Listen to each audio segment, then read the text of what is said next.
If you can't prove your edge, you'll never have one. Here's how to find and prove an edge. I'm Anil, also known as Ghost Trades on Twitter, and I also run Unbiased Trading, an agency where you can hire a quant developer to backtest and automate your trading. Let's get straight into this. First is idea generation. So it all comes down to curiosity and constant learning. Take advantage of books, papers, online discussions, Twitter, YouTube, anything you really want to, but try to always weave some of your experience into those ideas, as most of the time, all publicly known ideas are normally needing some creativity to actually make them work.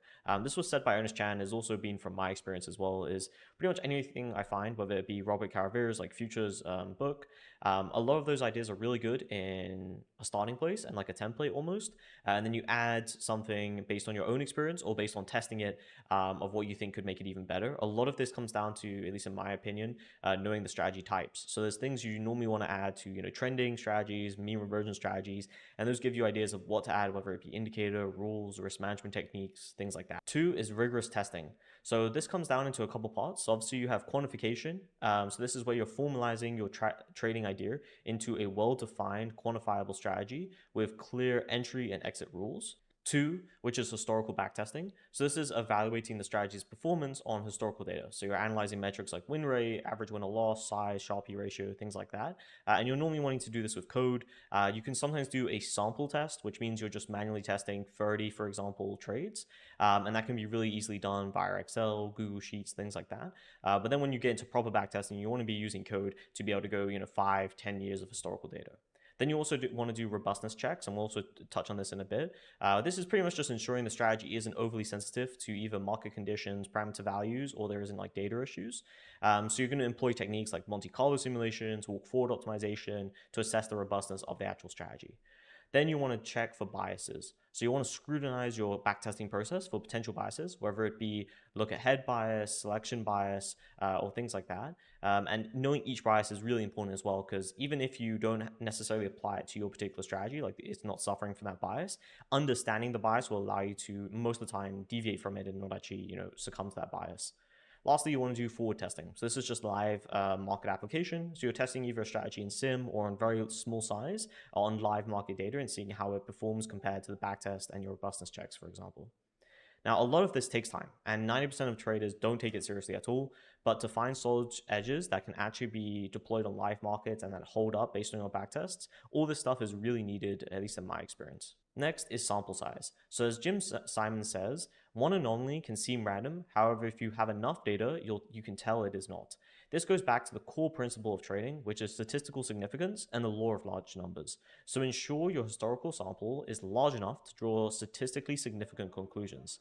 I see a lot of people draw conclusions from, like 5 or 10 samples. Realistically, that could be incredibly random, and there's no sure way there that the actual whatever numbers you're looking at, like median or average or whatever, are actually going to hold up over time. So you can see this with a really good explanation of the large numbers on 10 trials, and you can see heads over tails, and you can see how that kind of over time with enough samples, it gets to what its actual median is or average. And that's what you want to do with your trading. You want to have enough samples where you're actually looking at the statistically significant statistics instead of just looking at 10 or 20 samples. Next is robustness. So the key to a solid edge and strategy is how robust it is. Trading data is incredibly noisy and really easy to overfit, which just means you're doing your parameter values too tightly onto historical data, which means you're fitting it too tightly on historical data, which means it won't work on unseen data like live data or out of sample data. To compensate this, we want to use techniques like Monte Carlo simulation, parameter sensitivity, walk forward optimization, and then I guess the simpler version, which is out of sample testing. And those kind of techniques will allow you to see truly if a strategy can hold up in live markets. I see a lot of people do the historical backtesting. It's a really good start, but necessarily that's just one trade sequence of that backtest. We want to see if that can hold up with all these other tests, and if they can, then there's a higher likelihood that it will hold up in live markets. Not necessarily 100%, but you're definitely way better off once you've done all these kind of tests on your particular strategy. Then I've got some guided kind of principles. These are principles I primarily follow and what have just worked for me over my experience. So one is simplicity. Simplicity normally beats complexity, as complexity are prone to overfitting, and having simplicity allows a couple benefits. So you can obviously have clear rules, which means it's easier to execute and easier to code, which means there's no like kind of black black box theory where you have no idea why it's going on. You can actually know and understand the logic behind that strategy.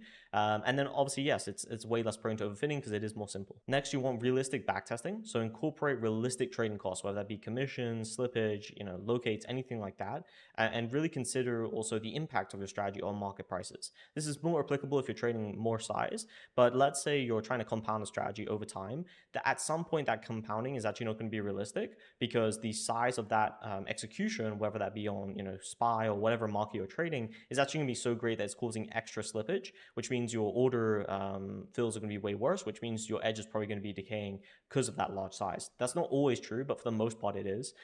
So testing all these things thoroughly really helps you understand when potentially you could go into drawdowns, when it potentially could stop working, things like that. Next, you really want to be building uncorrelated strategies. So one strategy is great, but diversification really is the key. Aim to develop strategies with low correlation to each other to mitigate portfolio risk. And ideally, you're trying to create these strategies so they negate each other's risks. So like a trend following strategy and a mean reversion strategy, for example. That really have been the 3 key lessons to allow me to build a portfolio of like 7+ algos now that have been profitable. Next, I got a couple of book recommendations. So first is Trade Like a Hedge Fund. This is 20 successful uncorrelated strategies and techniques to winning profits. This is a really good book. This is one of the kind of first books I really enjoyed on this particular topic. Now, as I was saying, like if you take a lot of these strategies, they're not going to be instantly profitable by themselves. You need to add some creativity to them. But this is a really good book to give you some ideas and inspiration. Next is Trading Systems. This is also a really good book. It kind of goes through everything you pretty much need, I guess, apart from like portfolio theory, I guess, but pretty much everything else is pretty good. So if you're just looking for like a crash course, this book is really good. Additionally, Quantitative Trading by Ernest Chan is another amazing kind of crash course book. I will say this is more on the beginner side of things. So if it was going to be my first kind of book, it would be one of Ernest Chan's books because he just creates really awesome beginner books that really go through everything you need to know at the start, and then you can dive deeper after. And a perfect book to dive deeper after is Options, Volatility, and Pricing. This is definitely a bit more of a complex book. And I know a lot of people stay away from it because it's about options and things, but it gives you a lot of inspiration, at least from when I read over it, because I stayed away from it as well for a time because I was like, oh, I don't trade options. It probably won't be relevant to me. But it's actually a phenomenal book. I really enjoyed it. So definitely give this one a check out. And I think that also goes to the point that, venture outside of your scope in trading, go and look at different sort of strategies, different sort of markets, and those will all give you ideas that you can apply to your own market or to your own trading. Now, lastly, this is just from my experience, so take what you like, dismiss what you don't, but thank you very much for watching.